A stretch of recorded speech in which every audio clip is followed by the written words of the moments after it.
Good evening, ladies and gentlemen, and welcome to the Vobes show, which will be starting very soon. Had a few technical hiccups to get going, but we are here. Thank you.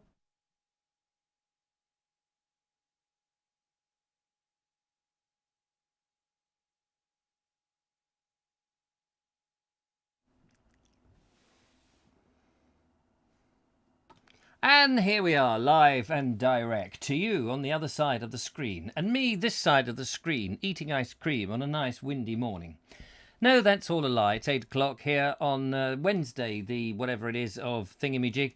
And unfortunately, the lovely Hoojimiflip couldn't make it to the show tonight, which is just as well, because things have not been the same since. And if you've got a better diagnosis, then do call your doctor on 07214 1433 807 and ask for Section B. It's nice to see you. Thank you very much. Just plugging in the phone because I've only just turned that on. We have one video on tonight's show. We are midweek. It's the 26th of August 2020. It is a big hello to Steve G and Andrew Norris, to Daniel Howell and the lovely Julia. Thank you so much. Did start a little earlier, but we had a few technical issues with YouTube. Couldn't actually manufacture a stream. I think somebody in the back there was juggling coal buckets and found that there was no way to get it to work. However, we are here. Andy Stacey has arrived, so that's all good. It means we can start. Where are you? How are you? And are you doing well? And do keep in touch. Now, today we've only got one video, I'm sorry to say. So don't let that distract you too much. I've been out this morning. Went and made another video. It's windy. It was windy. I thought the wind was not going to be here today, but it was up on the South Downs where I was, looking down on lovely Kingston, which was rather jolly. So that was good. And the sun was shining, however, so that made all the difference. I went to a farm shop and I've managed to get some lovely fresh veg.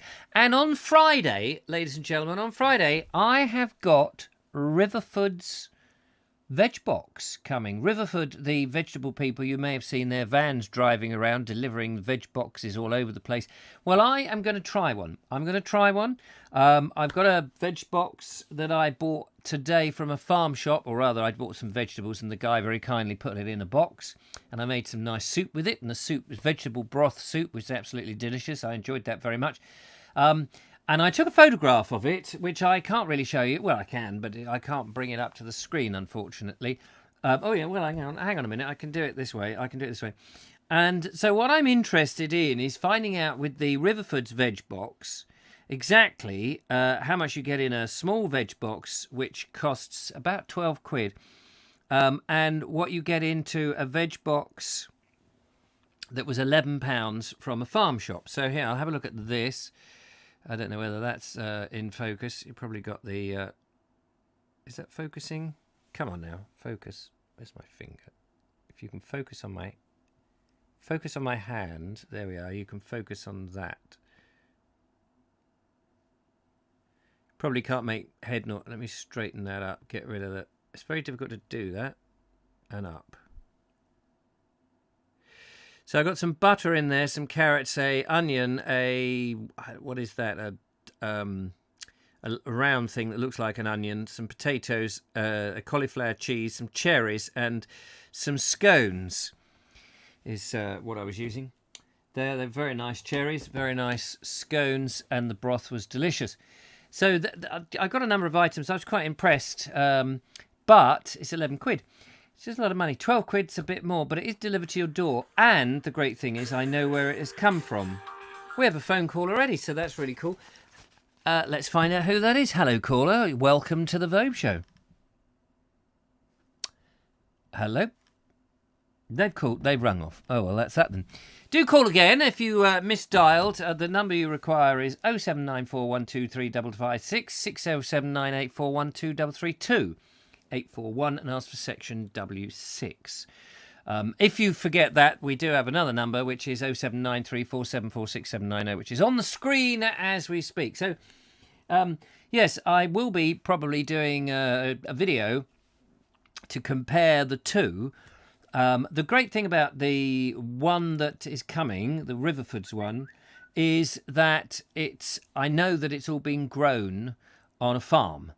And now the others have been grown on farm, but I don't know what farm, whether it's 100% organic, whether, they supply the supermarkets, whether there's pesticides involved, come from a farm shop. And I don't actually always, don't know the source. So not that they came covered in sauce, you understand. If it came covered in sauce, that would be very nice. But it didn't come covered in sauce. But I don't know the actual place where it originated from. I should have asked them. But they were busy with people with masks over their face and shotguns in their hands, and they were asking for all the money. So I just stood back and just helped myself to whatever I liked. But Riverfoods, they're based in Devon. Now, I don't know whether they... I know that they work with franchise companies. Now, I think that they work with other farms across the country so that they can have a nationwide setup. And of course, they'll have stringent rules about whether they're organic and the type of organic things.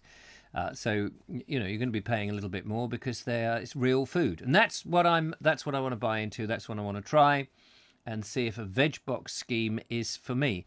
Obviously, if I could grow stuff myself, I would. But it seems that the plans that I had for a roof garden and all of that have caused a lot of controversy, and I've yet to sort of look into all the possibilities. But hey-ho, let's find out who is out there on tonight's show. We said that there was Steve G, there was Andrew Norris, Darren Howell and lovely Julia. Andy Stacey also arrived. Clive Waterfall says, hello, nice to be with you, Richard. Wearing a sweater, must be nearly autumn. Yes, I do. I like this sweater. It's very thin, and it's... I don't know what it is about this particular sweater. It's not cashmere. What's the other one? The merino. It's merino, and the great thing about merino wool is you can breathe in merino wool. It adjusts to your temperature, keeps your temperature good. You get some. So if you're too hot, it actually can reduce the temperature. I don't know how it does that, but that's what I've been told anyway. Andy Frierson. Hello to you, Andy Frierson. Haven't seen you there for a while. It's lovely to see you. How are you doing? If you managed to get out at all? I know that poor old Andy Frierson was locked up in a COVID straitjacket. Laura Noel C says, hello, Richard, Julia and everyone. Hello to you. Paul Smith is there. Julia says, there are other streams open, so I've linked to this one. Well, do you know, I couldn't find any other streams. I'm going to have another look to see if there are any more streams. No, I don't even see this stream. There's something weird going on with the YouTube here in the studio, ladies and gentlemen, because I don't even see this stream as a viable option. And I had to clear out my cache, and it still didn't work. The little chap who came in with a bag marked swag said, I'll take the cache from you, no problem at all. Can you put in any family heirlooms? So I had a look round, and there was no looms at all. There was a harpsichord, but that's not quite the same. I think what he meant was one of those weaving machines. They're an heirloom, aren't they? You do them up in the sky. So I can't see any other streams that are available. So I don't know. There's something weird going on. But hopefully people have got this stream. Yes. And what have we got here? There are other streams. A comment on one of them so far from Elaine Whitelock. Evening, Richard. Another show to cheer us up after yesterday's storm. Well, I do hope so. Let's hope we get some phone calls. I've only got one video in tonight's show, I'm sorry to say. I did actually mean to record something extra special to put in tonight's show in case we didn't get many videos. But I was up on the South Downs filming way and completely forgot. I nearly got blown off over into a coombe. Nobody wants to get blown into a coombe, do they? No, not me. Mike Stevens says, I followed Richard's example and ordered a veg box from Riverford too. Oh, well, we must compare notes. What size veg box did you get, Mike? What part of the country are you in? I wonder if it changes what the contents are in your veg box. Did you get a gentleman ring you up? I got somebody ring me up. Very nice gentleman. Had a 10-minute conversation with him about all sorts of things and why people shouldn't go into supermarkets. I happened to mention the names Graham Harvey and Colin Trudge. Knew all about them. Knew all about the nutrients and stuff. Wasn't just, somebody sort of paid to ring up and just say, can we just check your details? Although that is actually what he was ringing for. But he was such a nice chap. Gave me 10 minutes of his time. I was at the time cooking and chopping up my vegetables, my vegetable broth. And I said to him, well, funny enough, I have actually been out today and bought some vegetables from a farm shop. And he said, well, we don't want you to buy our stuff and let a farm shop suffer. And I thought it was a nice bit of reverse psychology. And I said, well, I'm happy to try your stuff. I've followed Guy Watson on YouTube and listened to some of his ethos, and I'm in with him on some of his ethos, certainly about the fertility of the soil and how we should support it and not drench our food in killer pesticides and all of that. So, and he knew all about that. It wasn't just a call centre. And he sounded very educated. So that was very nice. So I'm interested. Yes, Mike, do let me know. Give us a call, actually, 079347446. Oh, here we are. There's a phone call coming right in. Let's see if it's working this time. Hello to the caller calling in on the Vobes Show. Hello, Richard. How are you today? I am very well. Who's that? It's Corner's Dark Corner. I'm really shy and I didn't know whether to call you or not. Yes, it's lovely to hear from you, Connor's Dark Corner. How's it going up there in your corner? Have you got a light bulb in there yet? Oh, I need the light bulb. I think I've got no bright ideas. You've got a lovely garden, though, with interesting, innovative ideas. So don't give me that. I haven't got any. I loved your. What was the recent video? I was thinking of the pillbox one, but you sent in. What was that? The last one? I can't remember now. The last video that you sent. Are you still there? Have I lost you? What happened to you? What have I said? Have I upset you? Have I disappeared? Did you lose your signal? When I was a kid, I could never say the word signal. I could only say snignal. Do give us a ring back, Connor. I don't know did you phone die? Have you not put enough money in? I can't make calls out on this phone because there's no credit on it at all. I'm that tight, you see. That tight. I can accept calls, but I can't make them. But there we are. Roy Ballinger says good evening. Good evening to Ron Langley. Floating our boat every evening from a windswept Wales. Yes, I bet it is windswept up there. The lovely Fran was telling me only the other day that the holiday makers, the people on the pleasure boats who only go for a week and don't really care about anything else, like what Julia and I will be, are going along the canal at about, 65 knots or something, it seemed to me, from her description. And she said that when that happens and they go a bit fast, and Julia and I have actually seen it when we were on our boat, on our little hired boat, of course, we don't actually own one, don't have that luxury, that Fran and Rich became unmoored. The rocking motion of the water in the narrow gauge was enough to pull the pins out, and they found themselves on opposite bank. Hello, is that Connor? No, it's Mindy, his mum. Oh, hello, Mindy, his mum. That wasn't him calling. Oh, wasn't it? No, someone did comment today on one of his videos saying that they found him through you. Yes. But he's having really bad Tourette's at the moment and he can hardly hold his phone. He's having what, did you say? He has Tourette's where you have the muscle spasms. Right, yes. Oh, I see. So was that somebody impersonating him? Is that what you're saying? Yeah. Oh, and that's... It must have been because he's honestly... He did want to call, but he's trying to think of a subject to call you on. Oh, you can just call and we'll have a chat about anything. Me, I'm just happy to have a friend. It's like having the Samaritans at the end of the day, isn't it? You get to about 8 o'clock and you've not spoken to anybody and you need a friend. That's how I feel about life. Yeah, he did write on the screen that it wasn't him, and that's when the phone went dead. Oh, right. I haven't got that. I might call, not sure if my brain will allow it. Oh, here we go. Oh, yes, I'm sorry. Because I was a little bit further up the screen. I'm so sorry. I missed that. So I don't know who that is mucking about. I don't know, but whatever they were going to say, it wasn't Connor. Yes, no, thank you for that. Well, at least they weren't rude. They just said they had no bright ideas. And then they... Anyway, so how is... So I didn't know that Connor has got Tourette's. That must be a terrible thing to live with. It's normally quite fun because he just sort of dances around the room a little bit. But he did have a bit of alcohol yesterday. Oh, yes. And for some reason today, you've only got to tap on a window or on the wall and it's setting him off. So that's what I've been doing all day. So you've been running around the house tapping on windows? Yeah. Yeah. So how does it... Tell me about it, because I don't want to be personal and pry, but just generally, how does Tourette's manifest itself? Is it something you're born with, or is it something that you acquire? They say it's genetic, or it can be. Right. But he did have an operation a few years ago to have some teeth taken out, Yes. and it seemed to have manifested since then. Oh, I see. So I Yes. don't know if it was a reaction to the anaesthetic, but that's when it started. Do you know, I always worry about when you have operations or anything medical, that they may cure the one thing, but they may set off something else that was either borderline or not going to be a thing. But it's just enough, like and I'm not blaming doctors or anything like that because they're doing their best. But sometimes these things can just happen. It's like I suppose it's putting a spanner into an electric circuit. You're trying to get something out and you accidentally short something else. Yeah. Yeah. I do understand what you're trying to say, but I was actually cooking dinner when the person impersonated Connor. Right. So I've got to go and turn it off because it's going to burn otherwise. Oh, right. Yeah, no, I better let you go then. Sorry about that. Right. Sorry about that. No, I just wanted to clear up that it wasn't him. Yeah, no, sorry. I was just getting mileage out of you being on the phone. But never mind. Take care. All right. Bye-bye. Bye.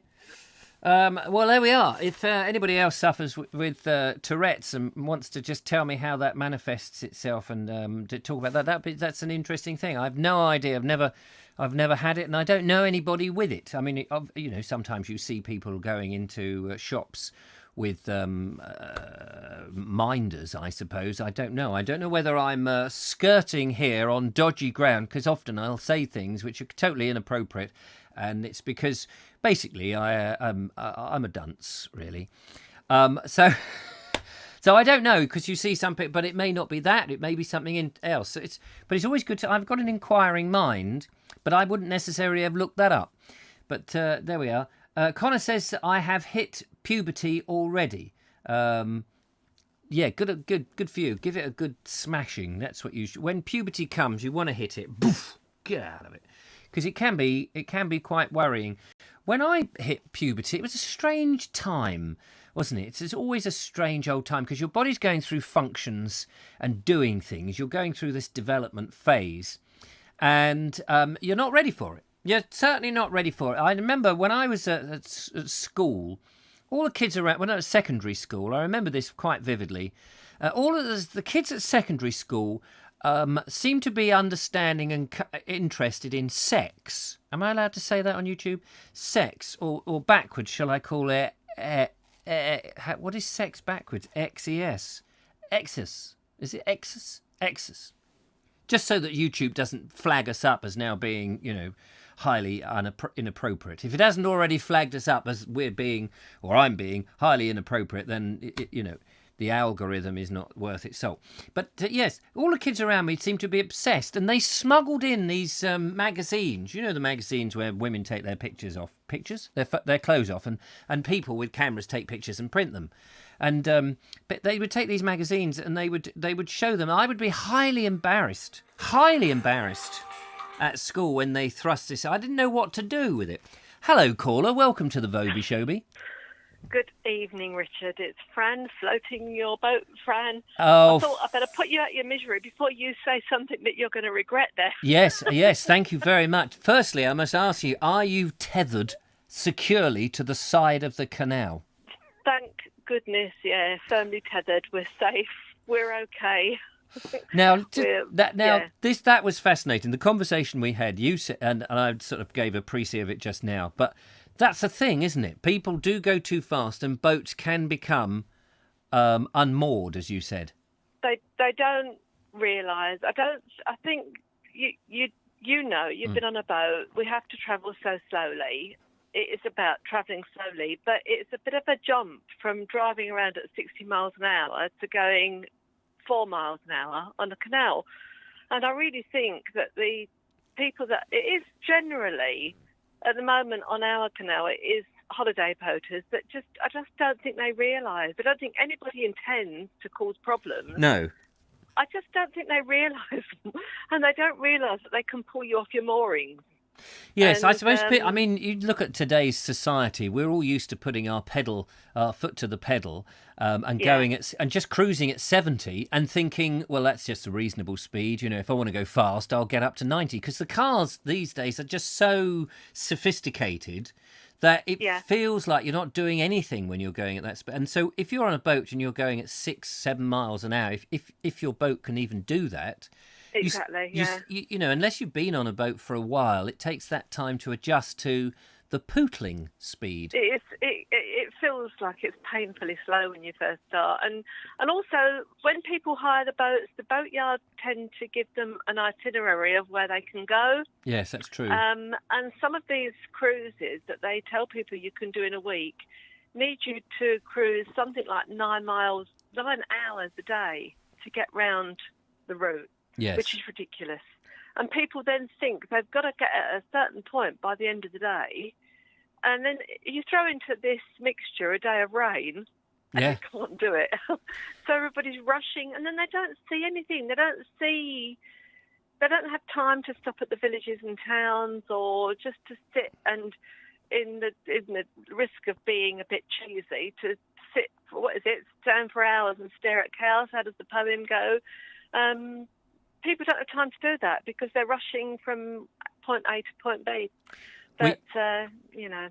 We had, we had the same thing when we, last year in October, we went from, I can't remember, Julia will remember the name, she's brilliant at remembering these sort of things, but we went from the boatyard and we had the choice on the Kennet Navan to either go towards Devizes, but there was about 5 or 6 locks that we had to go through. All close to step locks, I think they were. Or we could go the other way to Bath. We could go westwards to Bath, which was only about 4 or 5 miles, or 6 miles, I think it was. And we had little Joe, who was just born. He was about 7 weeks old. And so we said, well, there's no way we can do the locks in any great number and leave this little baby on the boat because, we had to refresh our memory how the locks... I mean, Julia's done it a little bit more often than me. The last time I did it was when I was a kid. And so, you know, it became a bit of a worry, and we didn't know how it was going to go anyway. So we went west to Bath, and... we felt the pressure that we had to go to Bath and get back in a week. I know. And what I wanted to do was stop every now and again and go for a walk over in the scenery. Yeah. We did go to Bradford on Avon and Bath. Oh, that's lovely. Yeah. And that was nice. But I hope you didn't breathe in too deeply around there. Why? Well, there was some very dodgy smells coming from some of the boats when we went through there. Oh, were there? Oh, right.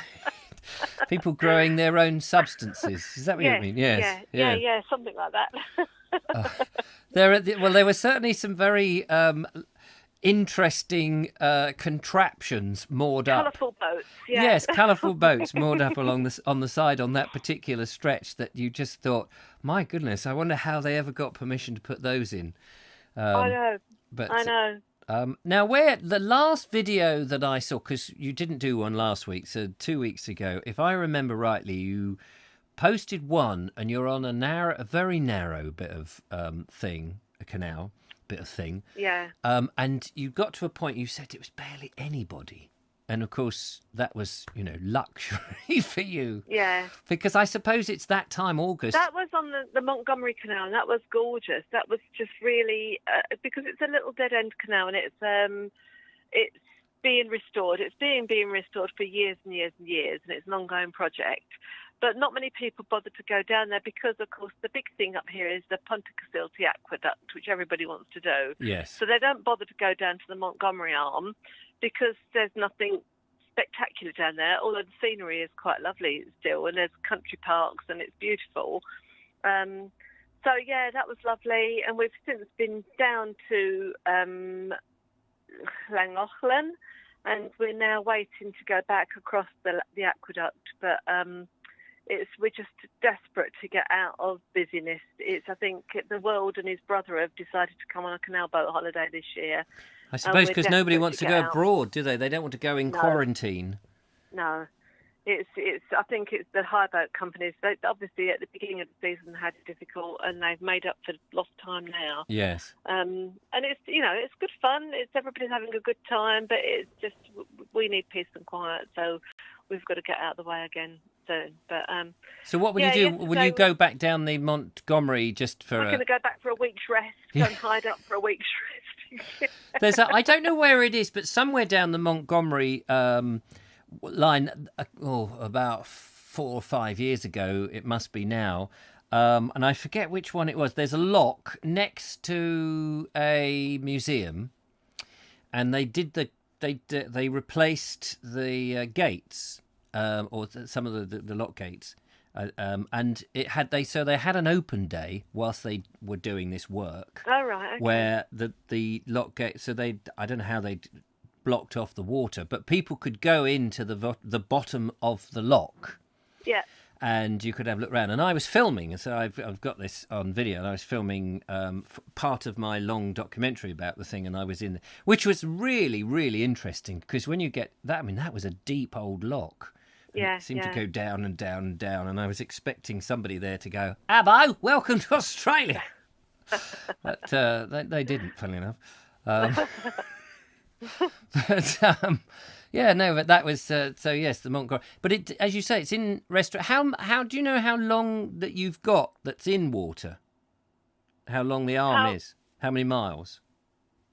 Oh, I think it's about. Richard's editing at the moment. Montgomery, about 12 miles. 12 miles, Montgomery. 6 miles is as far as you can go. Right. There is another restored section further on, but it doesn't join up. Oh. So we walked to the other restored section. Yes. But at the moment they just don't link, and it's quite funny really because the next section that they've done, somebody got the sums wrong. Oh. So they've restored the next section, but when they filled it, the water levels are different. Oh no. So all the water starts flowing over the top because somebody put a decimal point in the wrong place at some point. So it's now having to be sort of rebanked and redone so they can refill the next section through. Oh my goodness. It's such a shame because at the beginning of it, it looked like the restoration was happening quite quickly, but it's all done on volunteers. It's a voluntary basis, and the money isn't there to do it. CRT, who manage the canals, don't have enough money to maintain the system, all the system as it is, let alone restoring work. They have got involved in the Montgomery arm now, but there just isn't the money to do it. And it's such a shame. It's such a beautiful canal, and it would be wonderful if they do manage to get it. I hope they do. Yes. Manage to get it done. But who knows? We'll wait and see. But, we're off back there after last night. After having been blown off of our moorings yesterday morning by boats, we were then coping with the wind last night, and the wind has blown us off moorings as well before now, and it's so strong. Well, the question I asked you the other day, wasn't it, was if you go out for a walk or somewhere and you leave the boat, is there a chance that you come back and the boat's not there? Yeah. I mean, yesterday morning when we blew off the moorings, it was just lucky. Oh, we got dragged off the moorings. We were on the boat, and Rich just happened. We'd got 3 pins in, holding us in. Rich just happened to look at it and he said, "Quick, we've come loose." And by the time I got to the other end of the boat, all 3 pins were out. Oh, my goodness. So, I mean, at this point, we're on the boat, so we can start the engine. Yes. And just against the wind and whatever, pull yourself back in. But if we'd been off for a walk, which we did then go for about 2 hours walking, you would be on the wrong side of the canal, and it's a farmer's field the other side of the canal, so you can't get to your boat. You can't walk down the other side. No.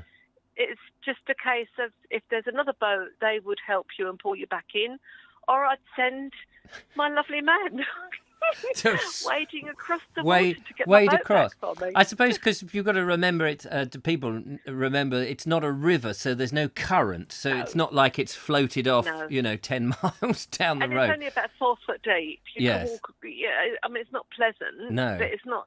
You haven't got to swim out your depth usually on canals. They're shallow enough to stand up in, so it isn't as bad as it seems, but it's just not pleasant, really. No, you know. no, no. Unfortunately, we're Absolutely. fine, I did watch the. I watched a back issue of yours the other day. The one where Rich fell in on the, and he was recalling about retelling the story on the bike where he was on that, and I thought, and that's on. Isn't that on the Oxford Canal? Yes, I think it was on the Oxford. Yeah. Yeah, I was just thinking that's the bit that Julia and I think are going on. Oh, So... well, beware. Don't go riding your bikes. That's all I've got to say. Oh, dear. Well, we're very much looking forward to it. I've got one more thing, and I don't want to take over your show. No, it's fine. Got something that I wanted to say quickly, and the reason I phoned in is that I had a little bit of a rant to my our camera the other day when I was walking this morning. I don't know if we're going to record it or not, but I've just been thinking about you and your plans and your garden and your roof garden and various things. I went out for a walk yesterday morning, and I'll try and be brief. I went out for a walk yesterday morning in the pouring rain on the boat. Went to walk the dogs, and it was absolutely throwing it down. And I thought, you know what? I'm going to go anyway. 5 minutes into the walk, the sun came out, and it was glorious. And it just set me thinking that you just have to take a chance sometimes in life and do the things that you want to do. I had the most fabulous walk, fantastic views, and if I'd not just felt like going off for a walk in the rain, I wouldn't have come across that. And it's just the same with so many things in life. We're brought up to believe we've got to be safe, we've got to follow rules, we've got to work, we've got to have savings, we've got to have savings in the bank for our later years in life. And I don't believe it. I don't go along with any of that. I don't believe we've got to be safe. I think we've got to learn to listen to our instincts a little bit and just go for things. I just so think you're right. I think we've, over the years, whether it's intentional or unintentional, I think we've become conditioned to be a bit like intensively farmed chickens. That almost that we daren't take those little risks or try. I mean, for example, trying to sell my dad's house with my sister, and we've got a buyer, and they said, "Is it insured?" Well, it hasn't been insured. There's nobody in it. It's empty. It's and they said, well, we're not going to go and do our searches and spend any money on whether we want to buy this house unless it's insured. And I thought, okay, I can understand somebody doing that. But at the same time, I thought, well, it's our risk, isn't it? If the thing falls down, it all comes to us. Ultimately, we'll still have the land, and but we may not get as much money as we thought. And my sister then said, well, maybe we should do it. And I said, yeah, well, we've got to do it because we need these buyers. But I said, if they are quick and they've got the money, they can be in and get on with it. But so I just think people aren't prepared to take any risk at all in this world. Because we're trained that we mustn't do that. Yeah. If you look at it, you can't even cross the road now without waiting for a green man light to come up. Yes. To tell you, we've forgotten that we can actually look left and right and decide if it's safe to go or not. Yes. And you see people standing there pushing the button to cross the road when there's not a car for miles around. But they'll push the button and stand and wait for the red man to go. I know. I think people have just forgotten how to think for themselves. It's like everything, you're cosseted all the time. And well, what do I do? Well, what do you think you would do? Yeah. So many people said to us when we decided to get on the boat, it took us, I think, 4 months from the first decision to getting on the boat. And, well, what are you going to do? What's going to happen in later life? Well, you're going to keep money in property, aren't you? You're going to keep some property. You've got to do... Well, you know what? Just, have we got to do anything? We haven't got to do anything. No. And we're as happy as Larry. So And it shows. I just wish a few more people could be brave enough not to be foolish, but just to take that step and follow your dreams and do things that you want to do and break the rules. Let's all break the rules a little bit. Yes, absolutely. Because you don't want to get to that point where you're 90 odd and you just think, if only. No, I know. And I'm sure a lot of people go, well, if only I hadn't done this job for 35 years, clocking in and clocking out. Maybe I should have bought that dream bus or whatever it was that somebody, I know. So I think that's a very important message. And the thing is, it shows in your videos your happiness. And, you know, we all have frustrations, and it's lovely watching people's frustrations, but they're just a small part of life. And they're, you know, that waking up on a canal side somewhere with the views that you guys have is the envy of all the viewers who watch. Yeah. But thank God they don't all do it the same. Otherwise, you'd have more busy people on the Well, no, we're going to canals. start putting up some videos of how terrible this life is, actually. Because so many people want to do it. We're going to. You watch Richard's editing at the moment. Right. I think it's going to be a good one, actually. But They're you all know, good. But it's. But anyway, look, I'm going to let you go. I've put my spoke in the work. On my, what is the phrase? I've put my works in the spoke. Is that right? What is the phrase? You put I've the spanner my in the works. You put the finger in the works, spoke. that'll do. Yeah. So discuss. Discuss. Righto, head teacher. There we are. Thank you very much. Oh, thank you very much. Thank you, Fran. Okay, all right, we'll speak to you soon. Love Thank to you and love to bye Richard. to everybody. Look forward to the video. Thank you. Bye. Bye. So there we go, ladies and gentlemen. Discuss. Are you prepared to take a risk? Are you risk takers? Or will you just carry on as you are and not bother to do something different and unique and make your life worthwhile? Or will you get to 90 odd and think, do you know, I wish I had? Lots of comments coming in there. What have we got? Mike Stevens, in Poland, you can get arrested if you cross the road when the signal is red. It's there for a reason, says Mike. Yeah, well, you know. Hello, caller. Welcome to the show. Good evening, Mr. Worthing. Ah, hello, Glastonbury. How are you? I would have better hearing your dulcet tones, sir. Oh, you're a star. What a lovely man you are. Actually, I just wanted to ring up because you're actually talking about something I know a little bit about, so I thought I'd come and put my 2 pence in. But before I do, Yes. I just want to say what a breath of fresh air to hear what Fran was saying. Oh, that's Beautiful. Bang yes. on. bang on. We are a bunch of damn snowflakes, and I hate it. Yeah, we seem to be encouraged to... of adventure gone? I know. Well, I think at the advent of television and all of this media thing has told us how we are supposed to live our lives. You know, you think the power of advertising telling you that you must have these white goods, you must have this car, your life will not be complete unless you have this vast industrialized manufactured product. And when you're fed up with that, don't worry, there'll be another one tomorrow. Absolutely. And I think it's when we let the Liberals take over, all these mealy-mouthed, politically correct, well, you can't say that word, or you can't offend this person, you can't do this, you can't do that. Oh! Well, I said to say, be offended. It's your right to be offended.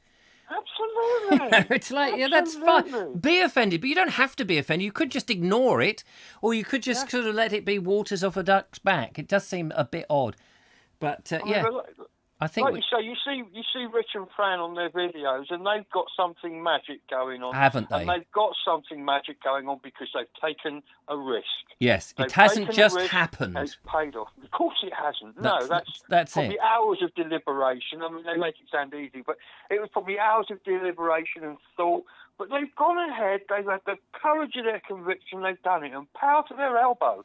I know. think they're an example. I really do. And when Julia and I did our week's holiday, and we tentatively said, oh, wouldn't it be great to buy a canal boat? And we made a video because we'd finished our week. We were high on the canal boat thing, and we thought, oh, wouldn't that be great? And all that smelly stuff you smell. all that smelly stuff on the way to Bath, exactly. But even so, and then the world and his brother came out, the Doom Goblins, suddenly, came and said, don't do it, it's a money pit. And I thought, well, it's our sodding money. What's it got to do with you lot?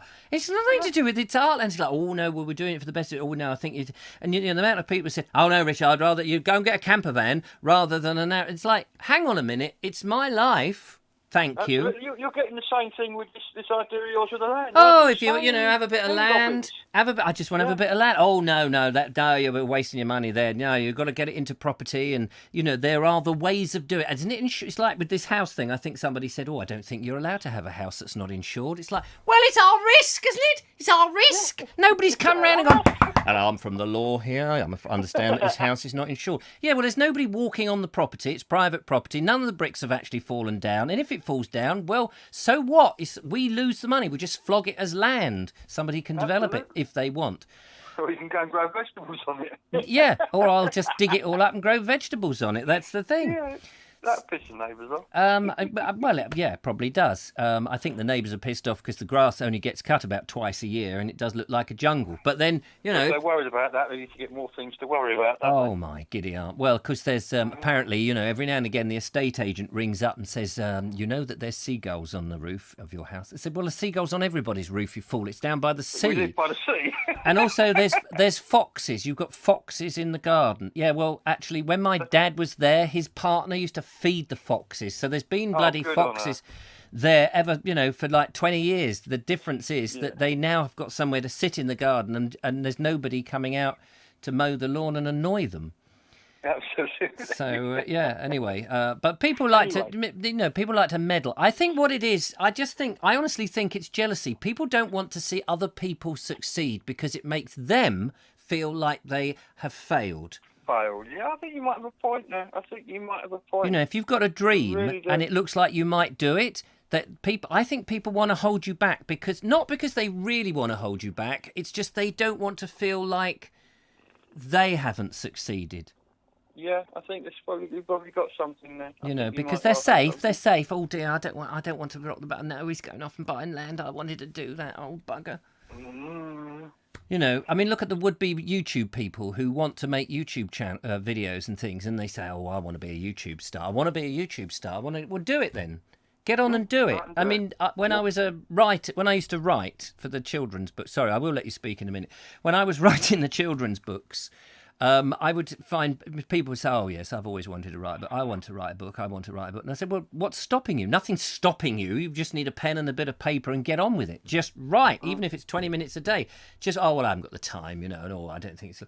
So at least I gave it a go for about 3 years. 3 or 4 years writing these books, and okay, it never came to anything, but it's still in the back of my head. I made it. I did have a go, and I've written a trilogy and a couple of other books and what have you. You're a published author. And yes, published author. Thank you. Yeah, but it's the people who say I want to, and they don't do anything. You know, I mean, when I used to juggle and unicycle, people say, "Oh, I'd love to do some juggling. I'd love to do that." Well, you'd only need 3 objects, 3 soft objects, throw them up and catch them. Then you're a juggler. Oh, yeah, no, but, you know, I don't think I'll be able to do it. I'd love to do it. Well, do it! Bloody do it! Stop talking about the amount of people who would say, "Oh, yeah, well, I'm going to do this and I'm going to do that." Well, don't tell me what you're going to do. Just do it. Absolutely. Sorry. If you get a T-shirt, mate, it says "Just do it." Just do it. Well, isn't there a brand that's got it, like Adidas or Nike or one of those horrible bloody big? So you're not allowed to use it. Yeah, that's it. I get a T-shirt saying "Stop talking about it." Yes, I don't think anyone's trademarked that one yet. Yeah. It's like the bloke who runs Glastonbury Festival tried to trademark the word Glastonbury. Did he? Can you believe that? He tried to. I don't think he did. He wanted to. Yeah, because. Anyway, don't get me off that. Well, I assume that you would, of course, being Glastonbury, you would have taken him to court and sued him for every last tent that's strewn across the field he's got. Absolutely. I mean, you have to. You know, you can't take your name in vain like that. It's just not right. No. It's not right. I mean, to me, you personify a muddy field and Wellington boots covered in it. You say the nicest thing. With music coming out of your ears. That's, you know, so how he could possibly patent that, you are the very thing that Glastonbury stands for. Absolutely. Thank you very much. It was a pleasure. So what was it you rang about? Yeah, canals. Yes. I do know about canals. I know about the Montgomery because my mum lives in Welshpool, which is where that museum, which is the Powiesland Museum, which is where the lock was. I went on that. I went in that lock as well. That is the one. As soon as you said Welshpool, I went, oh yeah, that's where it was. And I stood in the bottom of that very lock. Absolutely. And it goes down to a place called Newtown. Does it? Which is to the southwest of Welshpool. And that's all in water, all the way down there. I've actually cycled the entire length from Newtown up to the junction with the main branch of the main line of the Llangollen. Although I don't want to call it the main line because the Llangollen technically is a branch of the Shroppy. So anyway, that's neither here nor there. But I used to work on the canal.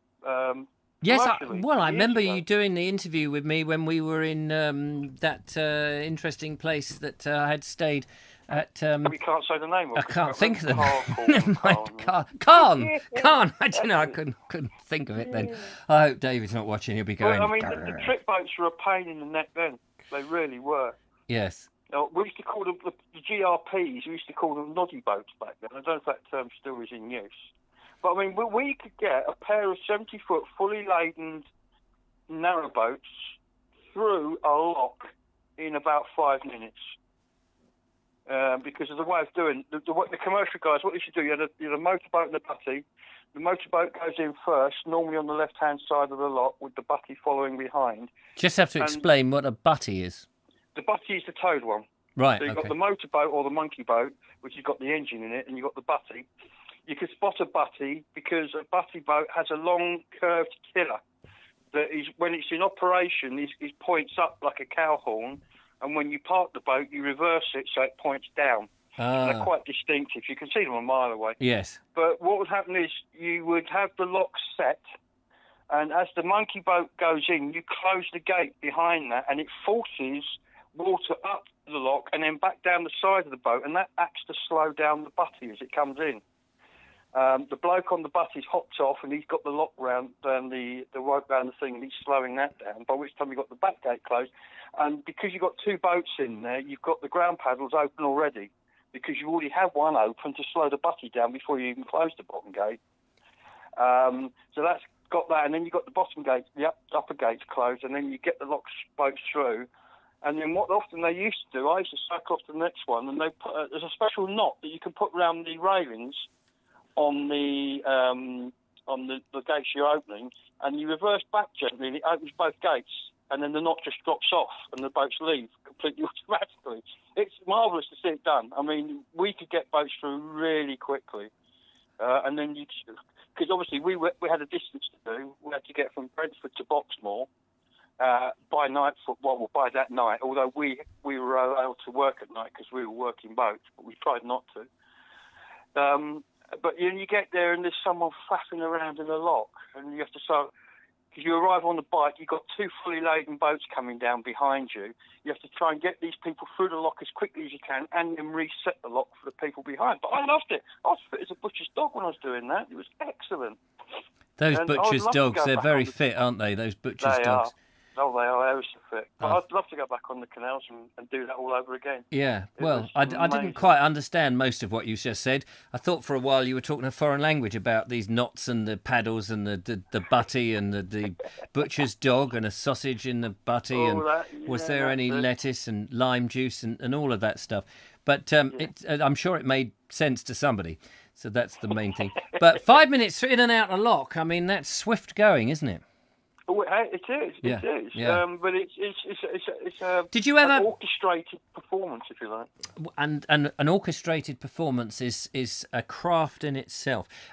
What I wanted to ask you was though, were you mooring up? Was it all in a day? Did you moor up overnight? Okay. No, we moored up overnight when we got to Boxmoor. Did you ever get blown off?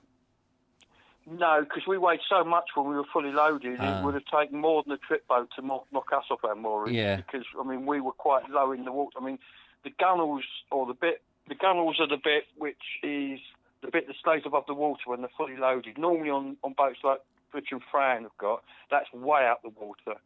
But if you look on the side of a boat, there's a strip down the side, and that's where working boats go down to. They go right down to the water level almost. It's probably about 2 inches, 3 inches above the water line when they're fully laden. And are there many? I mean, when are we talking about? What period when are we talking about? When was I working? I was working late 70s. Right. So I mean, these boats probably aren't there anymore, are they? They are. Funnily enough, cruising the cut. An ex-BBC presenter. Yeah. Bought a boat, and it's another interesting channel worth watching. Yeah. And he did this thing about there's a coal boat, the fuel boat that goes round. Yes. And it's Toaster, and it's one of the boats I used to work on. I couldn't believe it when I saw it. It's still going. It's fantastic. Because Pam and Di Murrell went off to France, and they're doing things on the canals in France now. Yeah. But it's lovely to see Toaster, and I actually looked online at some old photographs of it. It's real sort of, whoa, that's my boat. I worked on that. What's it called? Toaster? Toaster, yeah. Let's see if I can find it just very quickly.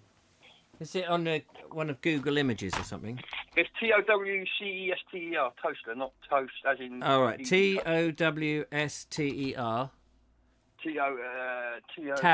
Towster, yeah, because there's a village called, or a town called Towster, isn't there, that's pronounced Toaster. Canal, I put canal. Well, if you put in Tam and Di Murrell, it comes up as, I think it comes up as well. Tan, T-A-N. Tam, T-A-M, and Di, D-I, Murrell, M-U-R-R-E-L.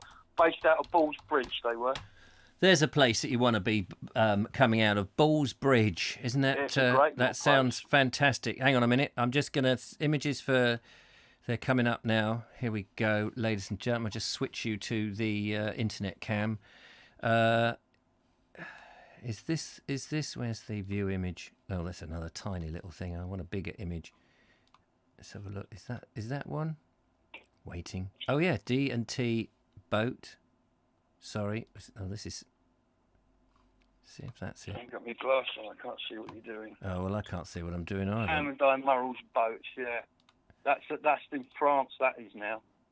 This goes back a bit further than Why that. is it... I don't understand. They keep putting in the image. What have we got there? Murrell Narrowboats, Brentford Dock. There we go. That was it. The Brentford Dock one in the middle. That looks like it. That's where we used to work from. You go back to the previous page. That one where it says Murrell Narrowboats.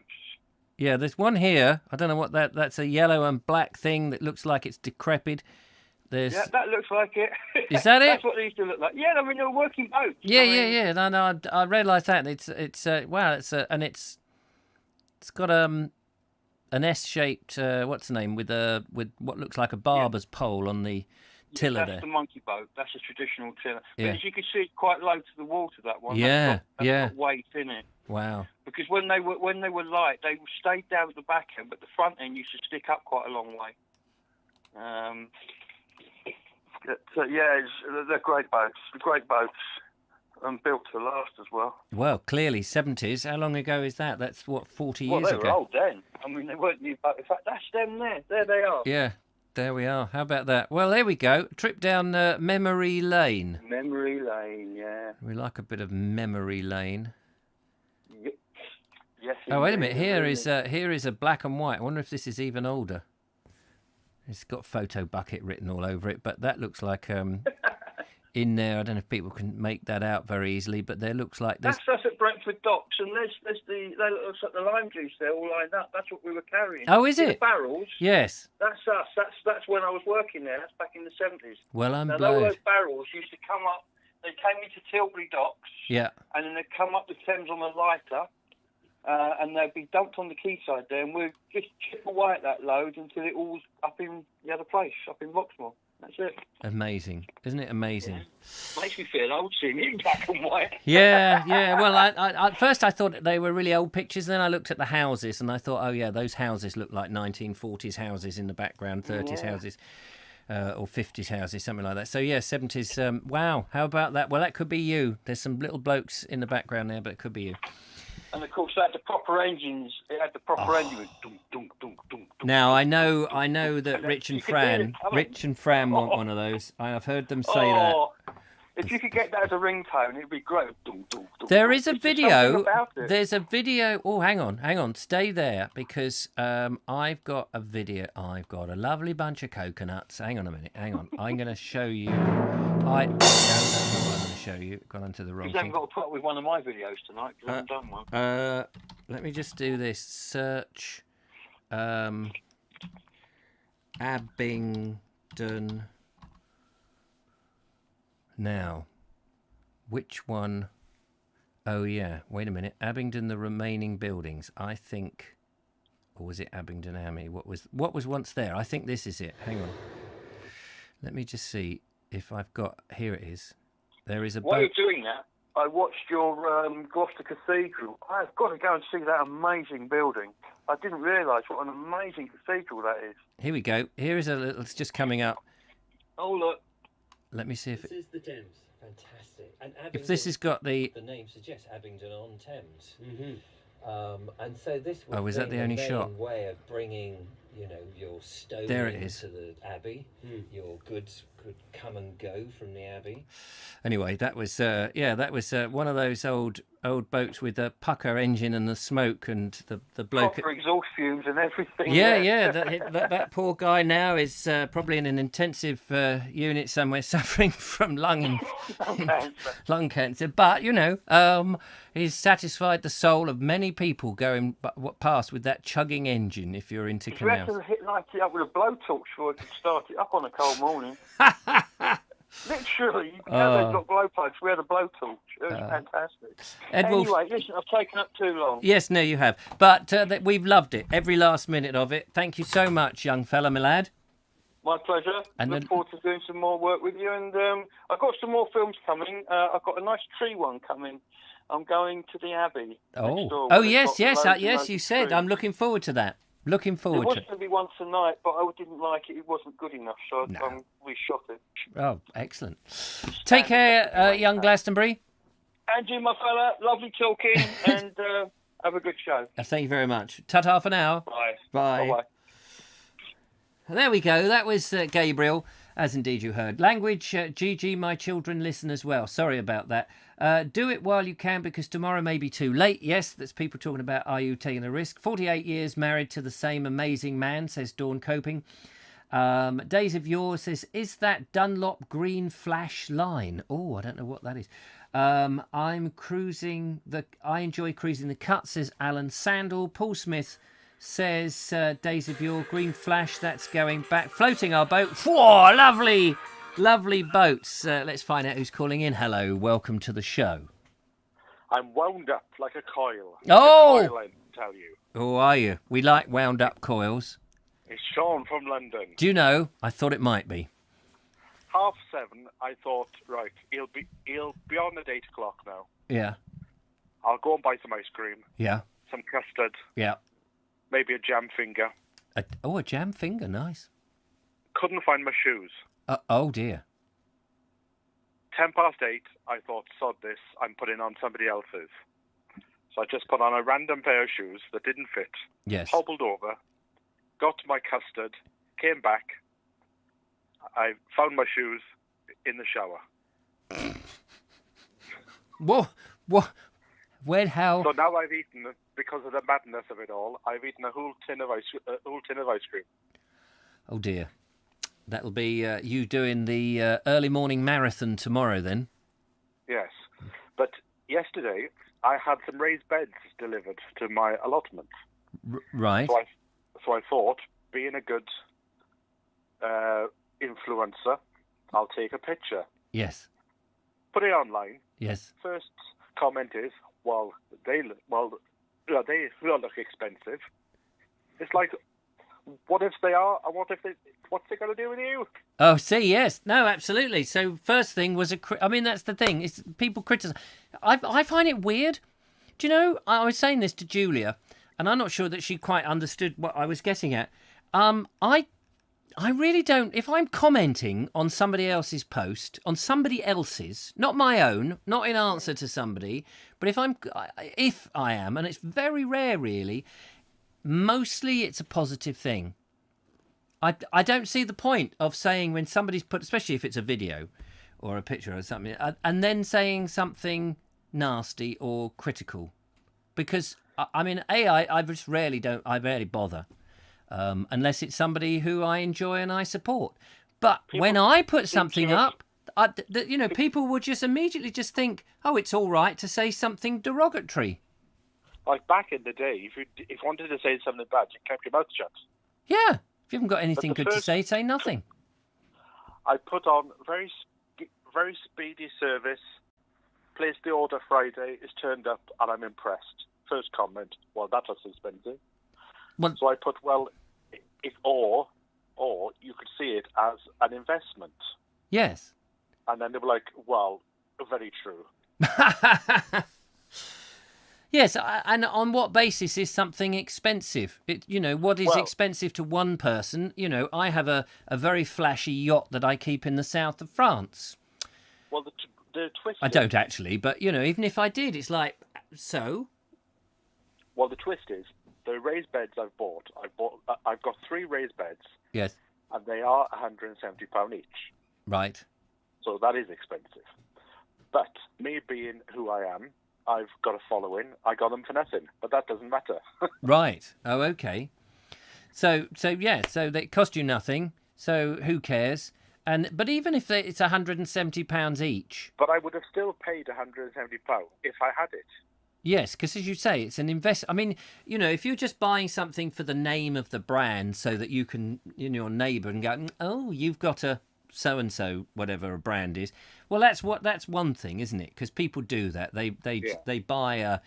It's like with cars. I never quite understand cars. People have cars that have got a name on, like Porsche or whatever.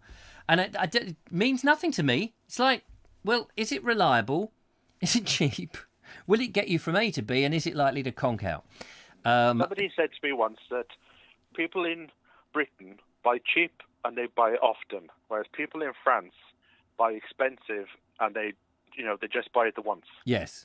And that's the way that I'm thinking. Just buy something a bit more expensive, and then it'll be there for 5 or 10 years. But that leads me on to something else. Yeah. There was a woman in Cardiff. Oh, you've got me started now. oh golly. There was a woman in Cardiff, Yes. and when I was trying to break into TV, I would sort of have a chat to her, and I'd say, "Oh, I've got this idea for a TV show," and her response every time was, "Well, that's already been done." Yeah. Everything's been done. Everything's been done. If you took everything off the BBC that ITV have done, there wouldn't be anything on it. I did a BBC course once, and part of the course was to pitch to commissioning editors. And so we were given this sort of dialogue or this training on how you'd pitch to a commissioning editor at the BBC at Wood Lane. Yeah. It was at Wood Lane before they shut it down. Is it Wood Lane? No, Wood Lane's shut down now, isn't it? Yes. Yeah, so this was at Wood Lane. And part of this It's pitch... now ITV. Oh, is it? Yeah. Goes to show. Anyway, so part of this thing about pitching to executive was not to have anything novel. That was no good. Don't have anything novel. Have something. For example, they would say, this is part of the thing. They said, if you're going to come up with an idea, the thing is, what you don't want to do is come up with another food program. You don't want another food program because they've all been done. But if you're pitching to the commissioning editors, see if you can come up with a food program with a slight twist on it. Because nice. if it's done before and it's got bums on seats, eyes on the screen, they just want a different twist on it because they know it works. Yeah. Whereas if you come in and say, well, I want to tie little miniature cameras to the backs of ants and see inside an anthill for a month, they go, we don't do that sort of thing. That's too inventive, So all my ideas that I used to come up with, nobody wanted because they were original. Because I thought, well, all these things have been done. Let's think of something that's not been done. And of course, they kept saying, it's not been really, it's just too novel. And so the thing was, on the one hand, they would say, we don't really want more food programs. But basically, if you're pitching, you're going to get a program if it's a food program with a twist. Have you ever been in a situation, though, when somebody has said something and you can't think and they floor you? I went to one of these... Only all the time, things. I think, is the answer to that one. A similar thing where it was you went in and you pitched an idea. And part of the process was they looked at your CV to see if they could improve it for you. and I went in, and somebody from Channel 4 was there, and she looked down my CV. Now I've got 2 published books out. I'm a published author, don't you know? Oh, nice. With a proper publishing house. She went down and she saw published your works, and she went, "Oh yes, through vanity projects." And it floored me so much that she thought that I'd self-publicised them and sold 3 copies. That every time her name comes up on a TV programme, I just want to put my foot through the telly. Yes. Yes. Yes. No, absolutely. Well, I mean, I used to have a CV. I don't have a CV now. I got rid of CVs. Do you know, I just thought, CV? I'm unemployable, which is why I do what I do. And I don't want to work for anybody else ever again, if I can help it. Because I don't have I mean, I can't remember the last time I had a CV. It must have been about 20 years ago, whenever I needed to send a CV. I think even on this course they said, and I just said, just put Richard Vobes into Google. You know, it's like, you're only as good as your last thing. So if the latest thing is a video that I've done, that's me. There you are. The latest thing is me here talking to Sean James Cameron on the Allotment channel. That's it, you know? And I don't, you know, because do you know, once I was casting for a spoof TV program, which was called The Sex Detective, right? It was a spoof about sex stuff. And I was casting for actors. And I put this little advert somewhere, and I was just casting, you know, send us a CV, you know, CV. Yeah. But I said, you know, VHS tape, VHS, remember those? VHS, just send me your show reel and a self-addressed envelope, and I'll send it back. So people did, but more than that, I got hundreds of CVs and photographs, all glossy photographs, a lot of them from female actresses who I'm sure were absolutely brilliant, but told me nothing about their ability, because they had the CV saying all these plays and all these things which meant nothing to me. All I wanted to see was about 10 seconds of them on a screen, because when I put the tapes in, you'd instantly go, no good. No good. Yeah. No good. Oh, he's got something. No good. You just could see instantly whether they were the sort of people you wanted. And, you know, that we got through the VHSs so quickly and shoved them in. Now, you might think that's very short-sighted of me, but a CV just told me nothing. And when I was at mime school, went to mime school for a year, and at the end of it, Desmond Jones, who ran the school, said, oh, if anybody wants their certificate, what have you, come to the back and I'll give you the certificate at the end, you know. And lots of people went, and I didn't. And Desmond Jones, the master, you know, he came back. He said, Richard, I noticed you didn't come up for a certificate. And I said, what do I need a certificate for mime for? And he sort of looked at me as if, yeah, you're quite right, of course, but everybody wants one to prove that they were. I said, you can either do it or you can't. You know, it's like, what you know, it's like no point having a certificate saying, oh, I've got A+ for mime. And they said, well, go on, then do some. And then you turn out to be shit. Oh, sorry, somebody's kids are listening. I know, I've stopped for myself tonight. Sorry about that. You turn out to be absolutely rubbish. And it's past 9 o'clock. It's like, I apologise for that, because I very rarely swear. But some people do that, and it's ridiculous. It's like acting. Do you know about the BBC's Christmas tree policy? Christmas tree policy? Everybody that works for the BBC gets a folder. So if you've done a bit of job for the BBC, you'd have a folder with Richard Vobes on. Right. If you were deemed as a troublemaker, you get a stamp put on the front of your folder of a Christmas tree. Oh. And if you're a troublemaker, for every incident you get a ball. And after you've had 4 balls, there's only the star left. And if you put a star on top, that means you'll never be employed by the BBC ever again. Well, I've got 3 balls, apparently. Well, I'm sure I've had a star. I'm sure, or whatever, you know. I'm sure that I'm unemployable by the BBC. I did try. Well, I was told by somebody that, oh, Sean's a troublemaker. And when they pushed this executive producer to find out why he thought I was a troublemaker, he said, well, he just keeps on asking questions. Yeah, they don't. I mean, the trouble is, if you're an individual and you don't toe the line, or you ask questions, or you wonder why things are being done anywhere, people don't like it. People just don't like it.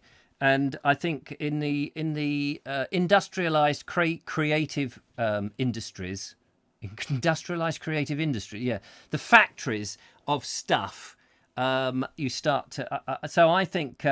Because I used to pitch my stuff and ask people what was wrong with it and why couldn't we do something, and surely I could work under somebody and what have you.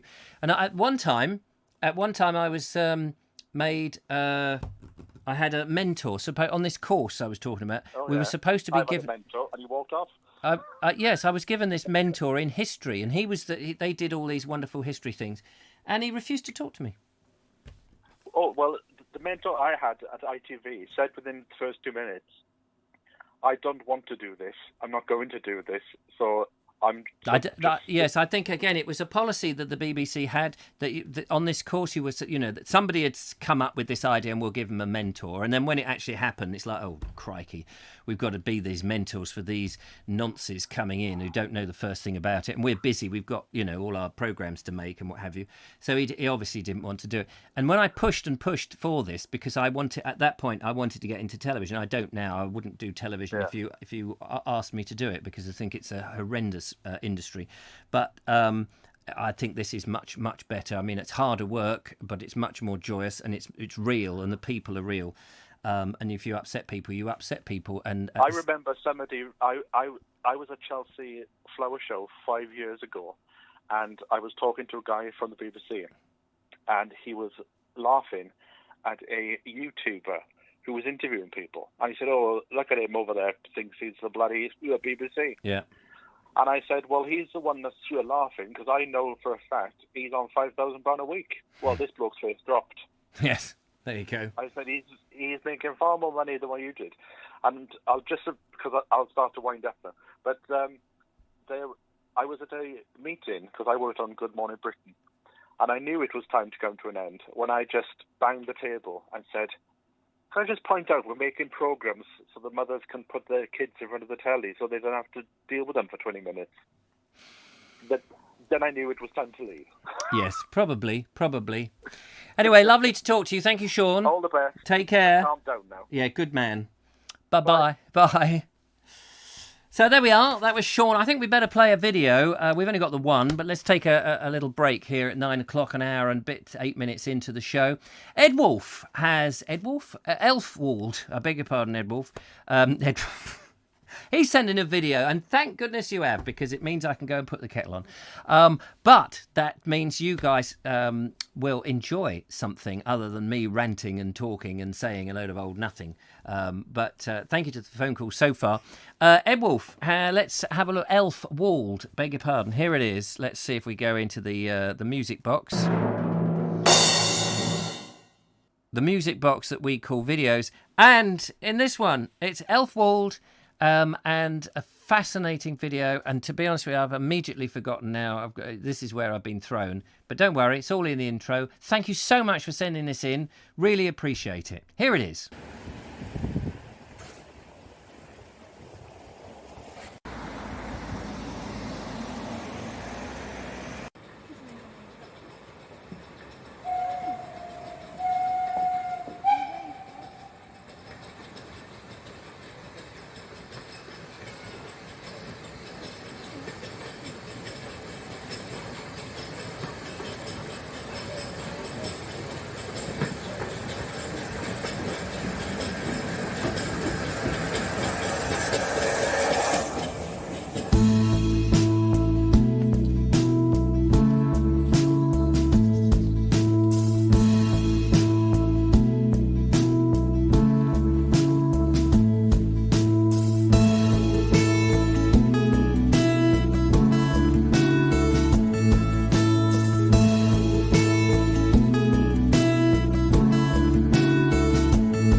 And there it is. Suddenly caught me off off guard.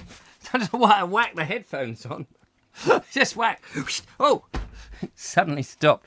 Thank you very much, Elfwald. That's so lovely. Isn't that beautiful? That is why, obviously, I need to get some sort of travelling wagon and get round this country and show off how marvellous this country is, because it is marvellous, and it does bug me when we are watching things in the news. For example, what about everyone's been talking about Land of Hope and Glory and Rule Britannia not being in the proms, or now being in the proms, but nobody's going to sing it? Is that how? I would love to know in the last few minutes of the show, what do you think about that? Should a tradition which has been going on since 1882 or something, whenever the last night of the proms, or the proms, this 2-week music festival, classical music festival, in which the last night of the proms just celebrates a tradition of this country, and now suddenly we're becoming so woke that we're sort of saying, oh well, maybe we shouldn't, because it might upset people.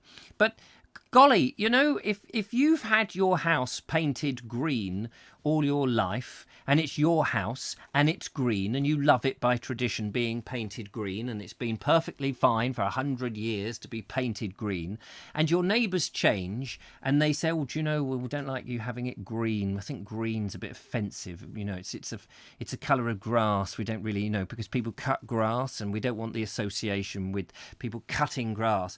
And so do you think then if your house is you should then feel under pressure to change the colour of your house, tone it down a bit? Couldn't you make it a different colour? So that would be interesting. I'd be interested in your comments. You can give me a call, of course. We do have a phone line here in the show, if I can remember how to get to it. 07934746760. The world has gone mad. It's tradition, says Adam Walk. Dave Baker says, lovely video to Elf Wald. Thank you, Elf. That's very kind. Amen to GG. Glastonbury Gabriel, is it sing it loud and sing it proud? Well, I mean, I think that on this show I shall be singing Land of Hope and Glory and Rule Britannia myself.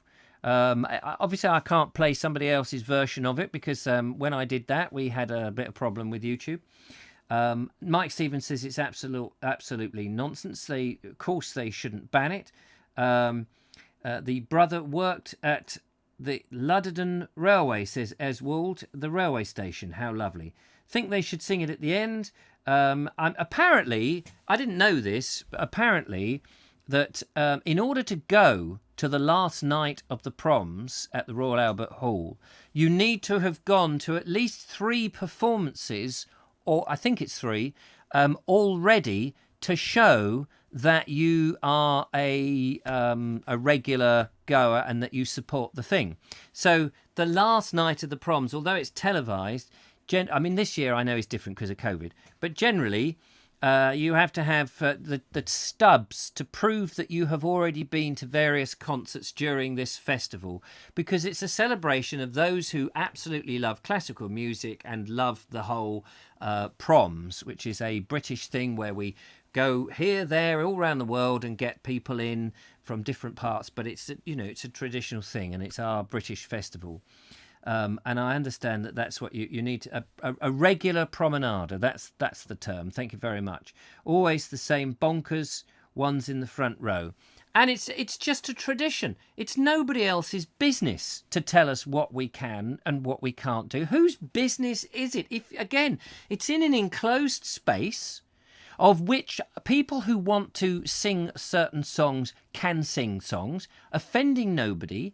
The BBC is you think of it, and it's probably on a short term now, a tax that we all have to pay if you want to so-called get television, although I don't have it now. I have cut my ties with the BBC, and long may that last. But it's an enclosed place. It's part of an English tradition. The BBC should definitely televise it. It should be a thing. But nobody's forcing anybody to watch it. You don't have to watch it. And, I've actually never watched. I've seen highlights from it. It's been on, I think, when I've been around other people's houses. I've never sat down to watch it because it's not really my thing, or it's never used to be. I'm becoming more interested in it now that it's being band. But it should be everyone's right to be proud of their country. I'm sure if you went to other countries and said, "Are you proud of your country?" and people would say yes, but apparently you're not supposed to be proud of this country. It's the most ridiculous thing I have ever heard. Especially you're not proud of it for some things, minor things that happened in the past that people are bigging up as if it's the only thing that we ever did. And when you think of all the things that we've ever done, it's such a small part of our heritage. And the fact that we are not necessarily proud of it is that we've learnt from that we're not going to do it again, and we don't do it again. They are taking exhibits out of museums. I mean, it's absolutely ridiculous. The monster is eating its own tail, which is stupid. I don't understand the reason for not performing Land of Hope and Glory. However, I'm dubious about all this woke stuff. I don't know what you mean by dubious about it. To me, it seems so bloody obvious. Audrey Forbes says, what next? Banning hymns in church. Well, this is it. You know, it's all part of the greasy pole that we're all slipping down. Always the same. I read that one. AB, absolutely, says Elaine Whitelock. Sean Jane Cameron's, I read that the people in Wales and Scotland are fine celebrating their heritage, but England has an issue with theirs. Well, England, the people of England, most of the people of England, I can't speak for them, of course I speak for myself, don't have a problem with it. But there is a proportion of society who seem to be very loudest, who seem to have a problem with it. Maybe they just, those kids that were not able to join in when they were children, that their parents said, go and join in with, you know, the neighbours, and they couldn't for whatever or maybe their parents said, oh no, you can't join in with them because they're the proletariat, you can't, you know, they're peasants, you can't join in with the peasants, you're special, and they've got something, you know, a chip on their shoulder, and so they talk the loudest, and they do all their virtue signalling and all of this nonsense, and so they don't want other people to enjoy themselves. Basically, they are the people who just want to stop everybody else from having a bit of fun. Rick M says we should all go out and sing Rule Britannia every Thursday night at 8 o'clock. Yes, none of this. I don't know whether people are still clapping for the NHS, but instead of clapping, they should be singing Rule Britannia. Now, the funny thing is, when I made a little short video with the theme to Rule Britannia, and when Brexit happened and we were going to leave, and I just wanted to mark the fact that this was a very important thing. Whether you were for it or against it, it didn't really matter, because it was something that went through Parliament and it happened to pass. Some people didn't like it, some people wanted it, but it didn't really matter. But we had to mark the occasion, and on that particular date, that was the day we were leaving the EU. I know we've got the time now till the end of the year, but that was the moment. And I made a little video in the Vobes show because it was a historic moment that would never happen again in my lifetime. I made a video, and do you know, out of my lovely loyal listeners, I had comments from I'm not going to mention who you are because you know who you are, people who were saying that this was going to be the worst. One person said it was going to be the worst show ever because I was showing a bit of patriotism. Somebody else said it was terribly jingoistic. What? To mark, and now I don't think they understood quite what jingoistic meant, because it's certainly not jingoistic to be proud of your country. Just proud to be British. There is absolutely nothing wrong if you are British or English or Welsh or Scottish to be proud of your country and collectively be proud of Britain. I don't know what's got into people to be in any way like that. But that seems to be the message that people on high, supposedly, are trying to filter down. And do you know, to me, it does the reverse. It's that thing about when they say you can't do that, well, I want to do it. And that was the thing. During lockdown, the more they said you can't leave your house and all the rest of it, the more I was determined to go out every day and do my exercise with my GoPro and walk and make a video, regardless of how many people said, oh my God, you're going around coughing COVID on everybody. These stupid people have absolutely no idea what they're talking about. My God. Ron Langley says, I'm proud to be English. Absolutely. And I think people up and down the country are proud. It's those people who aren't sure whether they're English or what they are, I think, who are a bit upset. Audrey Forbes says, when asked my nationality, I say English. Yes, it's weird, because I've heard people say, well, I say I'm European first and British second, and then if I'm pushed, English. And they're English through and through. I mean, it's like, why are people embarrassed to be like that? It's either the elite or people of a certain younger age. They don't seem to have been born long enough to actually appreciate or know much about history or have any, I think when Brexit, a lot of the people thought, well, everything's going to go up. It's going to, it's all going to be expensive. And we like to travel into Europe on the Eurostar, and we don't want to get our passports out. For goodness sake, come on. I'm English and Sussexan and proud of it, says Linda Kane. She won't be druv. And Ed Moulding says, Julia Hartley spent 3 months monitoring Whistlejack at MK Gallery. I don't know what that means, but it sounds good. Ed Wolf says, cynical me, but I think they banned the Rule Britannia because of the line, Britons never, never will be slaves. I think they want us to be slaves. That's true. Well, why should we be slaves? The British sent out the Navy, the Royal Navy, to stop slavery, and those people who consider themselves British now, who have come from overseas and have immigrated to this country and are part of Britain, they don't want to be slaves either. So we ought to be proud of that. For goodness sake, it's bonkers. But for some reason, it's this demoralisation that's going on to try and demoralise us all. We should, when we hear all of this and being pushed about like sheep, and it's all done by the science. Yeah, well, which science? Oh, it's all done by the science. That's the thing at the moment, isn't it? Well, which scientists? Oh, those scientists. What about the dissenting scientists? Oh, no, the dissenting scientists aren't the real scientists. Well, how do you know? Which scientists are you? You're listening to certain scientists, but science isn't a complete art, is it? It changes all the time. Let's face it, we thought at one time that Agent X and DDT was good to spray on crops. We now know that that's not a good thing. We thought thalidomide,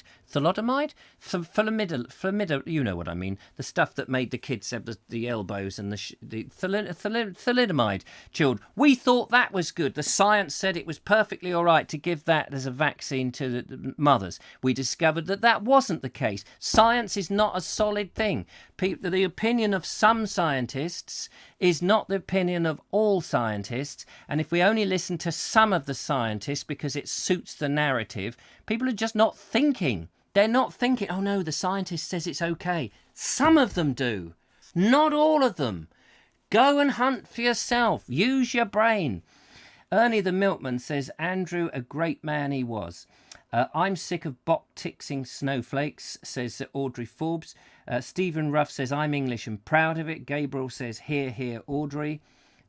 Easily, not weaselly, says lovely Julia. I won't be druv either, says Kerry Baldwin. Andrew Murphy says, I'm proud to be English and I'm editing my latest moment of Murphy in the English countryside. And if you tune into the Bald Explorer, I will be on the English countryside myself tomorrow. And it's a nice little simple film. Which are the scientists, says Nigel Sadler, that are being funded by the people who have patients out on coronavirus? Exactly, yeah. Who? WHO. Who is in the WHO being funded by a large communist party on the other side of the world, which I daren't mention in case suddenly YouTube pulled the plug on me. Who, WHO, who, and I'm not talking about the Doctor Who, I'm talking about the other who is it that we're all listening to, who is forcing everybody to go along the same script? Yes. Who wants us all to be vaccinated with the same incredible vaccination that's going to come up for a coronavirus, which, well, apparently there has been no vaccine in the past for these coronaviruses, and they've been around for a long time, which amazingly we're going to get within 12 months or 18 months. And then globally, we're all going to have a shot of this. Not on your bloody life, we're not. Not all of us. Some of us are going to have their own integrity. But, the hypnotic thing you must do as we tell you, we will manipulate you, you won't know what to believe, is happening all over. That's why you get locked up, isn't it? Because if you're locked up and you can't go down the pub and have a conversation with your mates about a subject like what we used to do, you can't go into the pub and have a little rummage and have a chat with yourself. No, you've got to have, well, just talk to everybody down the screen. 1984 was a prophecy, not a fiction. Anyway, Nigel Sadler, careful, ... I know, I read your email. I know. Nobody's injecting me, says Audrey Forbes. Who is actually happier and healthier after the work of who? Exactly, yes. Anyway, we are coming vastly up to 21:27. And nobody dare call in for the last bit, so that's fine. Andrew Norris says, my father is a hero of Arnhem and English, and so proud of him and my country, even from abroad. I'm pleased to hear it, Andrew. And Connor's Dark Corner says, hey, Richard, the person who called in pretending to me used their number. If so, can you let me know, as it doesn't sound like he lives in my part of the country. I can't... I don't know how to get into that. I'm not very good at the log of things. It will be the first call of the day, won't it, on the show? I'll have a look, see if I can work. But what I will do is just simply block it, if there's a way to block it. Ed Wolf says, I'm past caring who hears my opinions. Well, people have got to voice their opinions. We mustn't shut up. It's the fact that we will all shut up because we're fearful, and we're feared that we're all going to be taken away. Don't worry, we'll all be locked up anyway. The trouble is that what will happen is we'll be locked up because we actually want to be locked up. Remember last time we locked ourselves up, didn't we? We all went along with it. It was all by general consensus. Oh, yes, I will lock up. I will put a mask on. I will obey what they say. I will listen to them when they say the scientists. Science says. Which science? Oh, no, we mustn't ask any questions. How many people actually are dying at the moment from this coronavirus? We're not told that. We're told that people are infected. Well, people get infected by all sorts of things every day. But how many people are actually dying? How many people are recovering? Out of all the people who, 47, whatever it is, 1,000 people have been infected or have died or whatever. And whatever the number is, how many people get it and get better like that? That's what I want to know. That's what I want to know. How serious is it? That if millions of people are getting it, but they get better like that, then why are we worrying? But we won't be told that. That's the information we're not being told. Why isn't mainstream media asking the questions that we actually want them to answer? Yeah, exactly. We have lost our human rights, whatever they were. Yeah, well, we've all got to stand up. Collectively, we have the power. We have the power not to buy the food in the supermarkets if we don't want processed food. But we've all got lazy. We're all doing that. We could ask farmers to grow food that doesn't have pesticides and fungicides and herbicides. We could do that. We could change mountains if we really wanted to, but people don't because they're lazy and they don't want to rock the boat and they don't want to stand up for themselves. And so they put up. They just put up with it.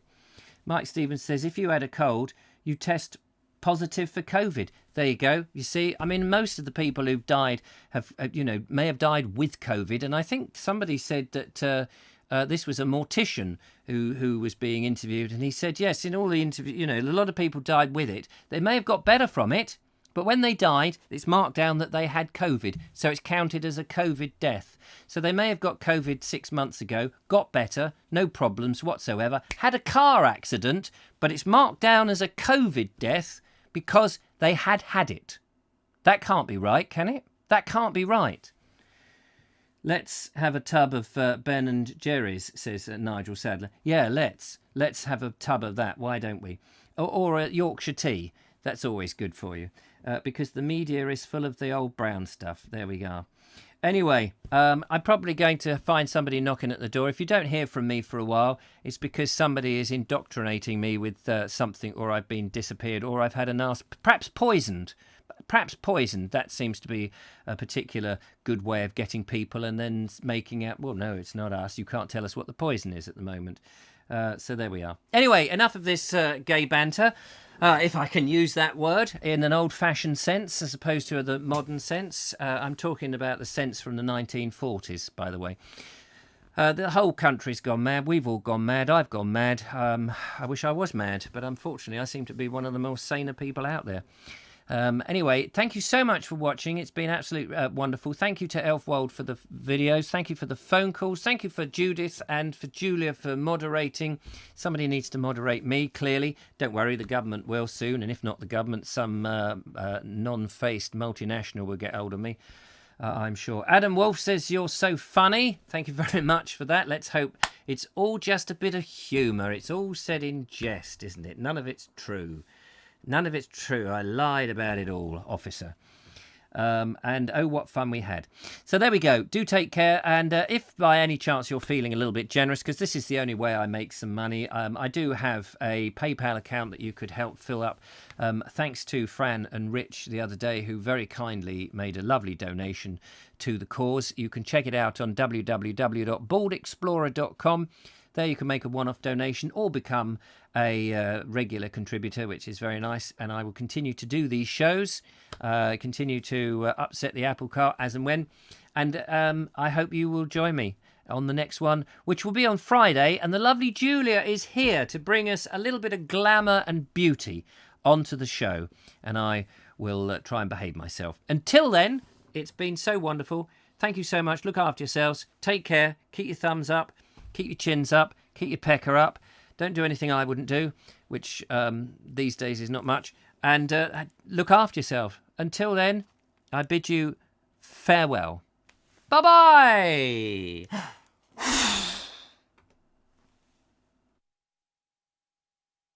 And like a genie, he was put back in his bottle.